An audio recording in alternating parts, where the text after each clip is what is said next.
Hello, this is Jefferson Alders from givingisgood.org. Today we have a very special guest, Jennifer Leney from Six Stones, which is a local nonprofit that does a lot of really cool things. They've been around a long time. I've heard of Six Stones for many years. Today, Jennifer is here with us. She's the executive director.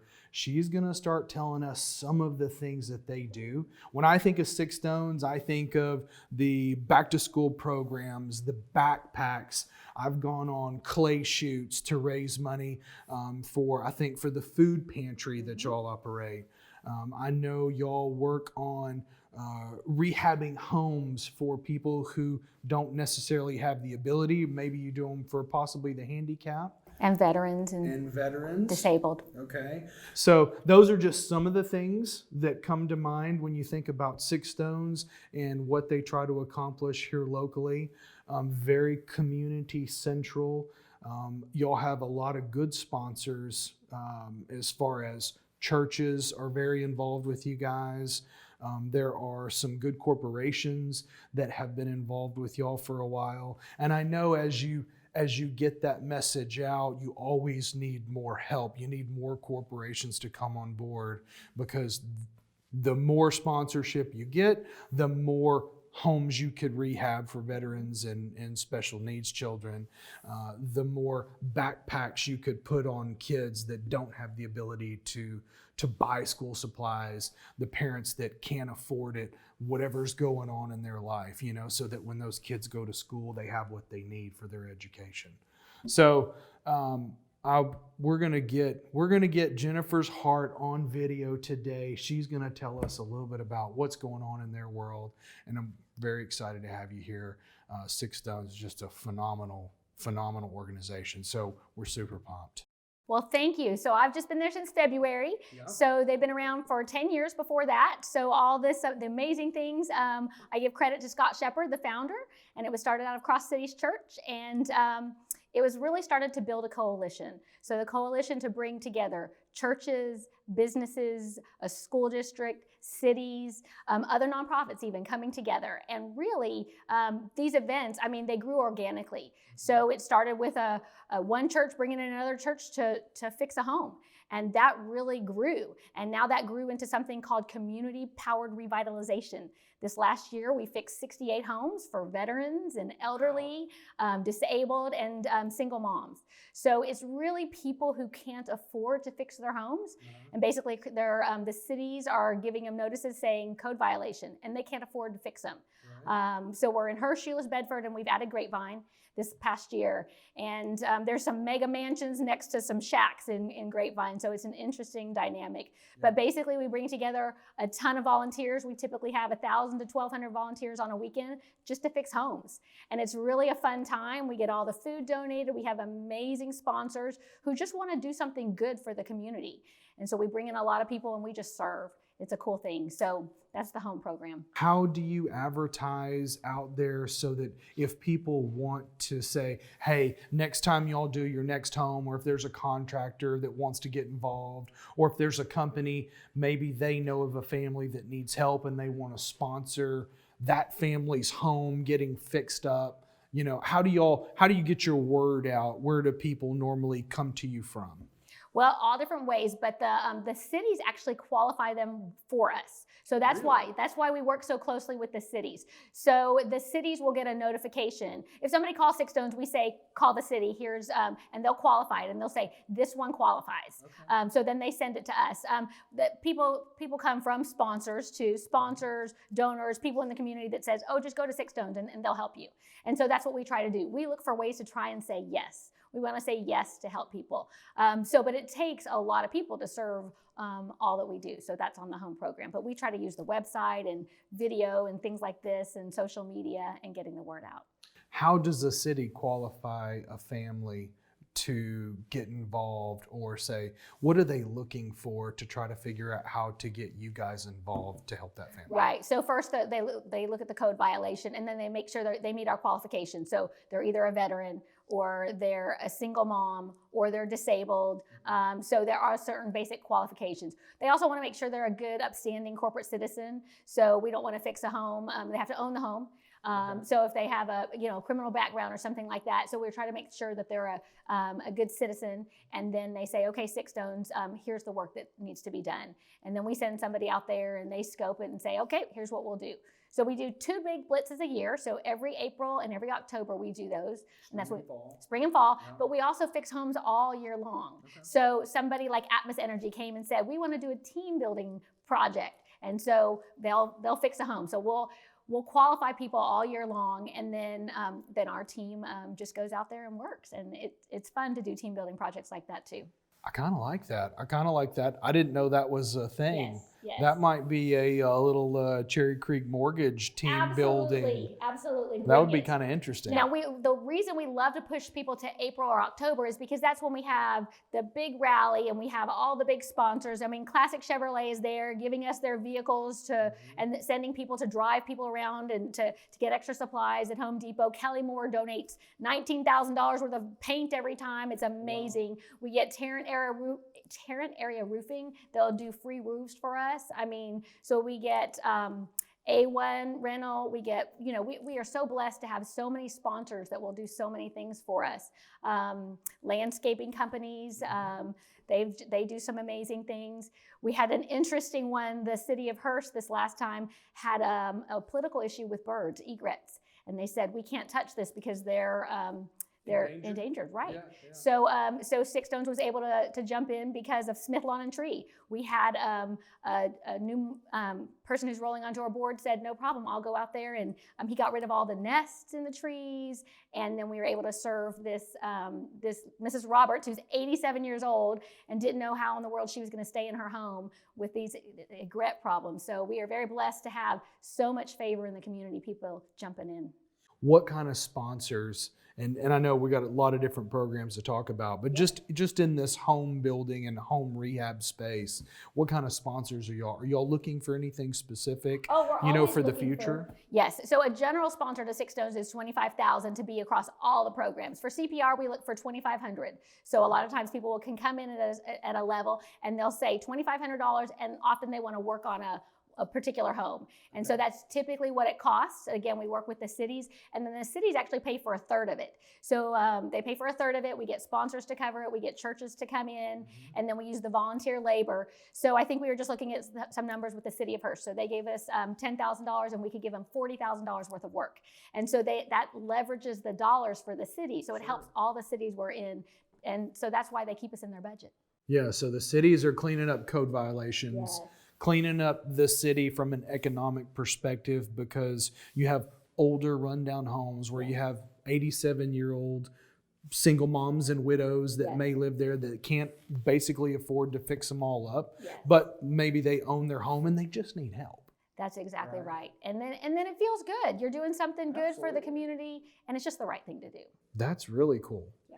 What about backpacks for kids, the back to school program? Fill everybody in. That's one of the things I've always heard about, because I know a lot of local churches, there are some people that have backpack programs. Six Stones to me has always been kind of the number one, as far as, because so many churches band together with you guys and really do back to school stuff. Kind of fill everybody in on that. Yes, we are very blessed to have some great community partners. We served about 5,000 kids this past year with backpacks and school supplies, and those are the kids from Hearst, Euless, and Bedford that are on the free and reduced lunch program. Okay. So that means that the families are struggling, of course. Yeah. And so even an extra thing like backpacks and school supplies is tough. So we do a big program, bring everybody together, but they get more than backpacks and school supplies. We have about, I don't remember the number of vendors, but probably at least 50 vendors coming in, and there's other social service agencies that can help them all year long. There's churches, there's fun places like ITS is there. So it's really to say, what other services do you need that can help you all year long? There's a prayer table. We ask people what their needs are and try and open the door wide if they have things that they want to talk about, and really just trying to help address what those are. Do y'all bring in counselors when you have those kinds of events? Just because I'm assuming you can find some children and some families with some needs that have some very specific things. And sometimes in that environment, people open up a little bit and go, hey, thank you, but we also really need, do y'all have anybody that can help with that? Right. And really what we do more is the follow-up afterwards. We ask everybody if they want follow-up afterwards, because the event is kind of like a big party, kind of like a circus atmosphere. And so we say, hey, do you want follow-up afterwards? So, and then we've had different churches adopt those kids who want follow-up. So this year, Calvary Pentecostal adopted all the follow-ups, and we love it when that happens. And so they brought hundreds of people together, and they went and followed up with every single student and family that said, yes, we want to talk to somebody. So that is that's where you find some of those more those bigger opportunities for counseling. In that environment, what do you think the percentage of, as far as those families and kids, like how many people, like if you have 1,000 families come through, what's an idea of percentage wise, how many of those go, hey, we would like some follow-up, we would like some extra help, we need to talk to somebody? Yeah, it's actually pretty low. I mean, I think the ones that actually wanted follow-up that Calvary was able to connect with this year was 127 of 5,000. So it's pretty low. But there are people who've said, hey, I want prayers, and everyone can write down on a piece of paper, here's what I want. So, but we start, I mean, even if you're helping just one family, because I remember I got to be with the pastor from Calvary when he went to the very first house. And the first house, he knocked on the door, and it was a lady whose husband was in jail. And so she's trying to take care of the kids by herself. And I mean, there were a lot of tears shed in a 20-minute conversation. And he came back to the car and he said, we have to do more. We as the church have to do more. We're going to serve this lady, and we're going to serve her well. And so that's, she just needed somebody's, shoulder to cry on that particular day. And then I know that she came to Calvary after that. So it's a relationship began. And that is a great opportunity, not just, I mean, for the people that serve with us. When you say just 127 families, I mean, but think about it. There was an event that y'all brought in thousands of families and thousands of people that needed help, but still 127 families still asked for help. Yeah. And now you have a resource to help those 127 families. To me, that's a big number. How many people can just go out and help 127 families right now? Not very many. Right. You're right. So it's still a big number. Yes, it's a small ratio, but a huge number. Yes. And I'll tell you that I know Cross Cities Church, they had a table there for Espanol. So their Spanish speaking population is growing. And the person in charge there told me that they have 3 families that are now connected because of that event, and they're going to church there on Sunday. So that's might sound like a small percentage to your point, but if you are serving 3 people and serving them well, that's a blessing. Well, but if 3 more families found a home at a church where they feel comfortable and they can take their kids and start to get planted and start to build some roots and make some friends and get connected, I mean, that's something. I mean, that's 3 families that were just not doing something, and they were looking for a family of some sort, right. That's exactly right. If we help one family, we're doing good. Oh, absolutely. That's pretty cool. So tell us, now you'll have 4 basic pillars. So walk us through the 4 pillars. And I know we've probably kind of touched on the backpacks and back to school. And we've talked about houses and rehab. Kind of fill us in on the 4 pillars, how they work together, and the other 2 pillars. And let's talk about the future of Six Stones. Where's Six Stones going? Absolutely. And so I think you're talking about the events. So there's 4 big events. And so 2 CPR, which is the home fixing, 1 back to school, and Night of Hope. And now it's a little bit of a misnomer, because it is not 1 night, it's 4 crazy nights, and it's wonderful. So, and actually tonight is the last night of Night of Hope. So we are in 20 different elementary schools in HEB. And a church adopts every single one of those. Okay. And basically they do a gospel presentation after hours. This is in the evening. And have a party atmosphere. And so it's fun, there's food and drinks and festivities. And then the kids stay in one room, and they basically do a craft for their parents, a gift for their parents. And the parents go to another room, and they get all the Christmas gifts for their kids. Now, they've all been individually shopped for. I mean, we use thousands of volunteers. It's really crazy. So we've shopped for each kid by name, because the parents have asked off of a list, and they say, little Johnny wants Legos, and these are the things he wants. And so we shop for all those. So then we have them all wrapped up in a black trash plastic trash bag basically. So then the parents get that and they go smuggle it into their car, so they get to be the heroes on Christmas morning giving gifts to their children or in whatever Christmas tradition they have. Some of our families don't celebrate Christmas, which has been interesting. Not everybody does. But at least they go back to school when the break's over and say, hey, what did you get for Christmas? And they're able to say, I got these new tennis shoes, and they're so excited.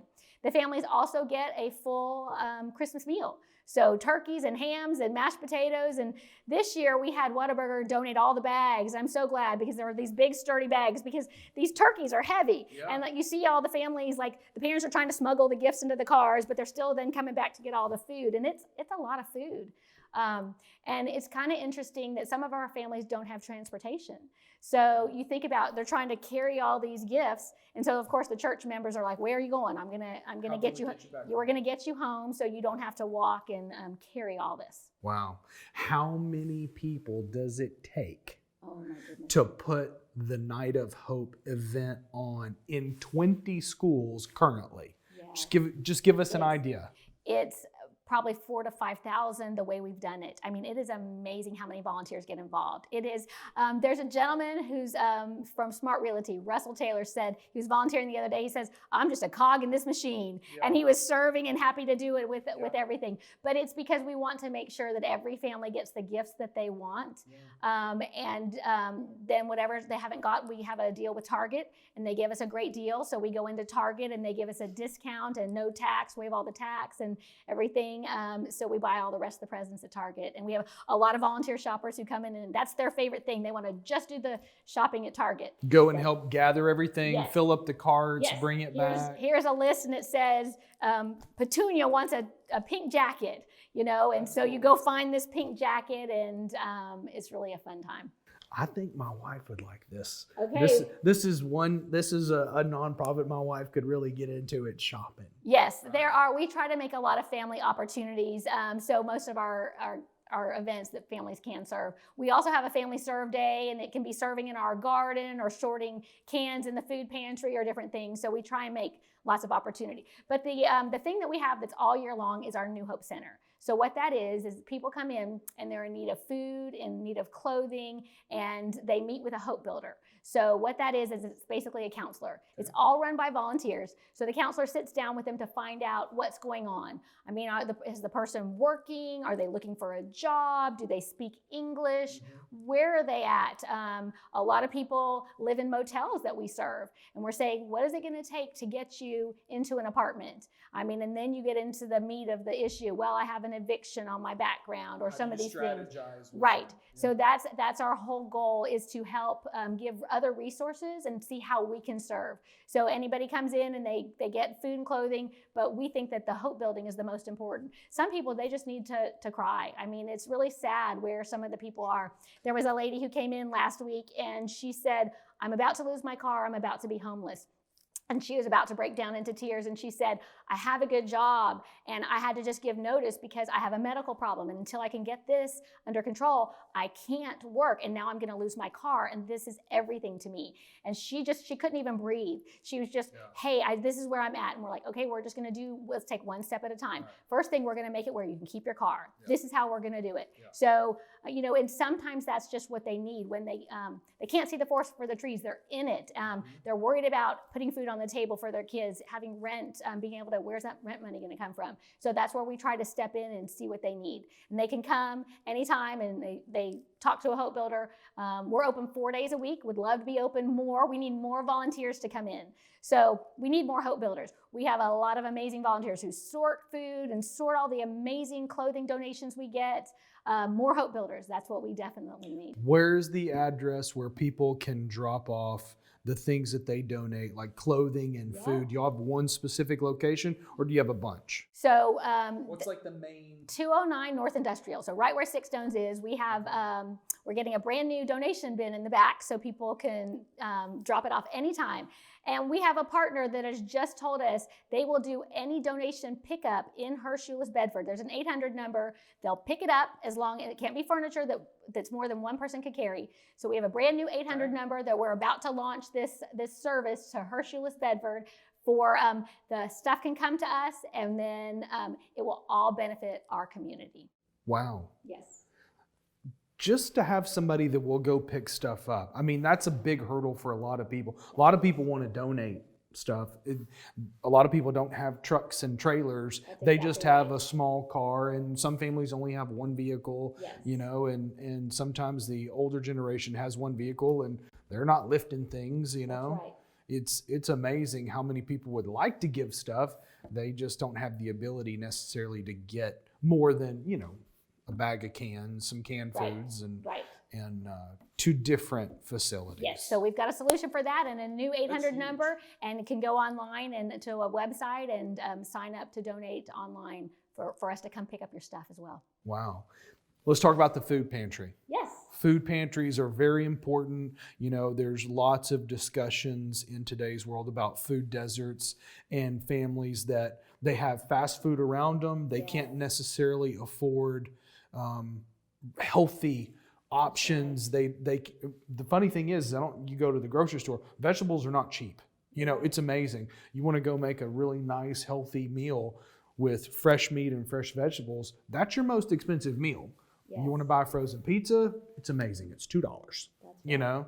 So what is the food pantry's focus and need for you guys right now? And in the future, you know, food pantries always have very normal needs, but how can people help with the food pantry? Our biggest need is always protein. So meat, peanut butter, Spam, tuna.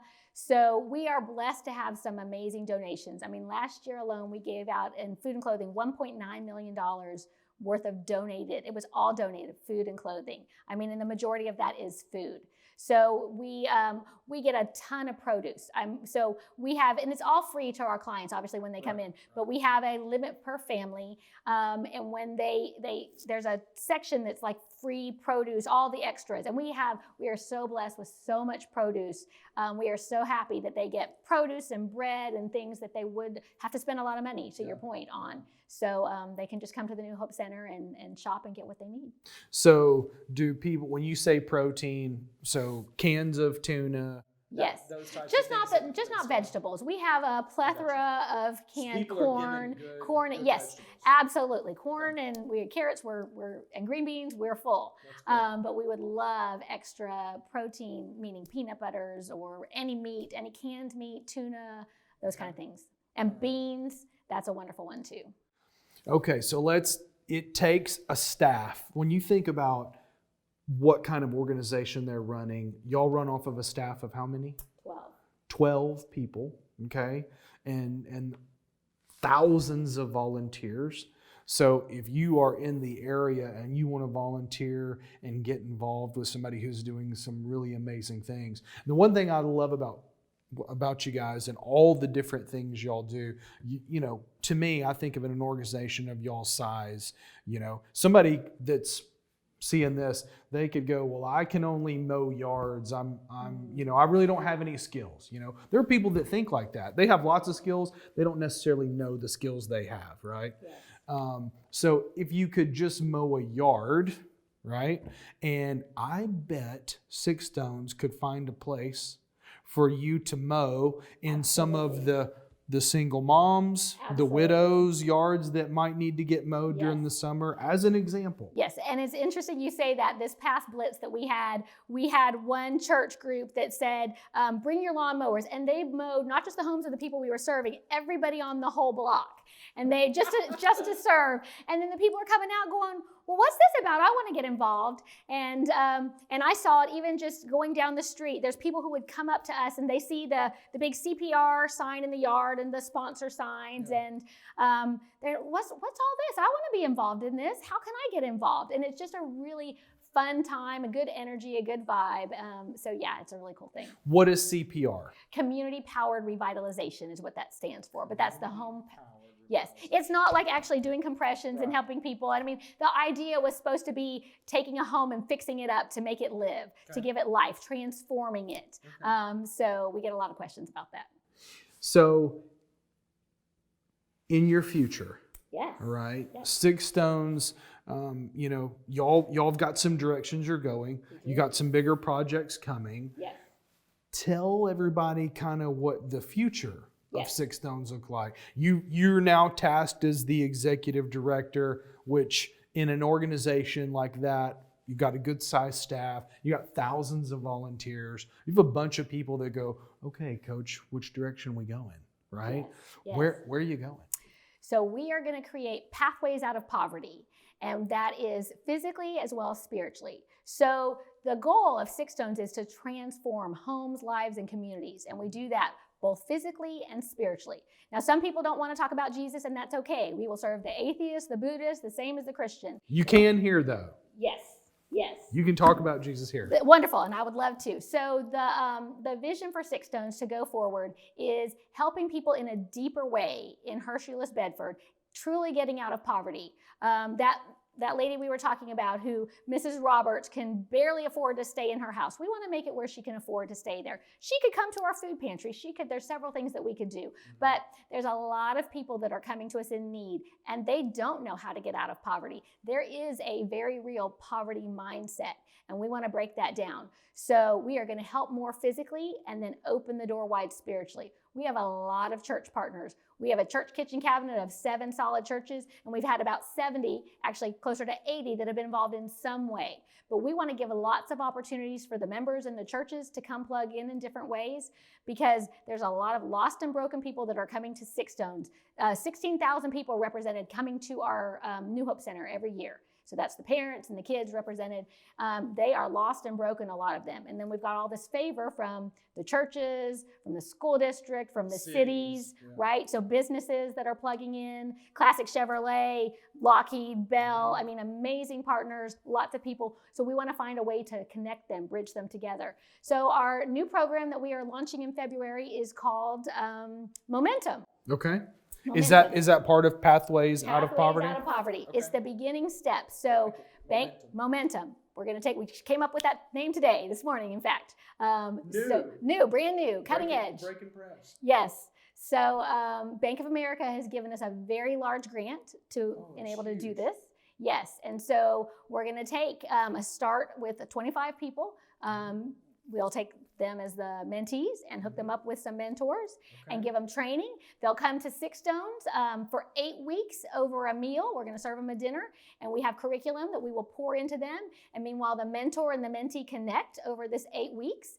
And then there's a 6-month commitment. If you will be a mentor for somebody for 6 months, a lot of times it's helping them with a car buying decision that nobody's ever walked them through. They may not have parents that are in their life all the time. That's often the case. We have so many grandparents that are raising their kids. So their grandkids, and they're exhausted and they're just overwhelmed, and they're saying, how can we do this? So sometimes it's really literally talking to them and talking through some of the things that they're doing. So we're going to do more physically, help more physically. We've got some great resources for that, and then open that door wide spiritually. We want to have these people plugged into the churches. And so we ask them where they are. Where are you with Jesus? And again, some people don't want to talk about it, but we love those ones that do.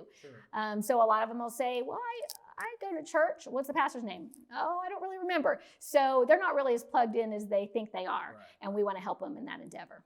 But you're also, like biblically, like the Bible says, and like our experience and all of the analogies in the Bible, you're meeting people at their basic needs. And then through that, you're helping them spiritually when they want help. And then you're helping them get plugged into churches so that they have an ongoing family of support so that they can carry on and get out of whatever situation and issue they're in. That's right. Because you can feed somebody, you can teach them, but then they still need help every day, sometimes months. And then at some point, people, they get back on their feet. They just need help. That's right. It's amazing, when you have a system behind you and things happen. So many people have a medical issue that cripples them financially. I see it all the time. And then that financial issue carries through to the loss of a car, then the loss of a house or the loss of an apartment. And then you've got children, and then they're on the streets and they're moving to a shelter.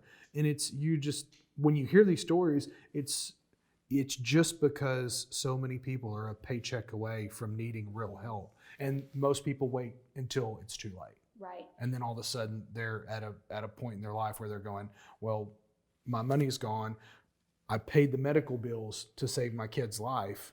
Now I don't have a car and I can't work because I lost my job because I couldn't get to work. It's Right. just this boom, boom, boom. Right. You're crazy. right. And there's a lot of medical, when you talk about that, there's depression, there's a lot of mental health issues too, and it starts from something small. So we want to address those and then go deeper. We want to get to them before they get depressed, because then it takes a lot more lifting, a lot more momentum to lift them up. So we want to catch them before that happens. So we're excited about this new program we're starting. So momentum is the future of Six Stones, a big program behind it, helping people pathways out of poverty. That's exactly right. So Fantastic. there's a lot of favor for Six Stones, and so we need to really leverage that to help the lost and broken people. I mean, just as a Christian, I see our culture is going the wrong way, and so we are called to do some things. So this is our answer for Six Stones, how we're going to do it. I like it. I like it a lot. So if you are out there and you're watching this and you're going, I would really like to get plugged in. And they do a lot of local stuff in their community, but Six Stones does have things that they do all over the Metroplex. If you like what Jennifer's talking about and you go and visit their site, you can get to their site from our site. You go straight through and you want to donate. You might want to donate money. You might want to donate goods. You might want to donate clothing. You might want to go become a contractor on one of the home projects. You might want to be a mentor to a mentee and help some of these struggling families and young people head in the right direction. If that's some of the things that you want to get involved with, they do an incredible job and they have a lot of opportunity for all kinds of people to come and help. So we'd love for you to get in touch with Jennifer and with Six Stones and get involved. And we really appreciate you coming. And I'm always blessed when we get wonderful people coming and they get to tell their story so that we can invite more people to get off the couch. You know, there's a great big world out there. So many people want to help. They just don't know where or how or who they should go help. And we appreciate you coming and filling us in and telling us about all the things that you guys do, because it's a fantastic organization. Well, thank you for giving us the time to let us tell our message about what we want to do. So you can be a catalyst of hope too. So join the momentum. I want to push the momentum. Do it. Let's do it. Absolutely. Thank you so much. Thank you. Thank you for coming. We appreciate it.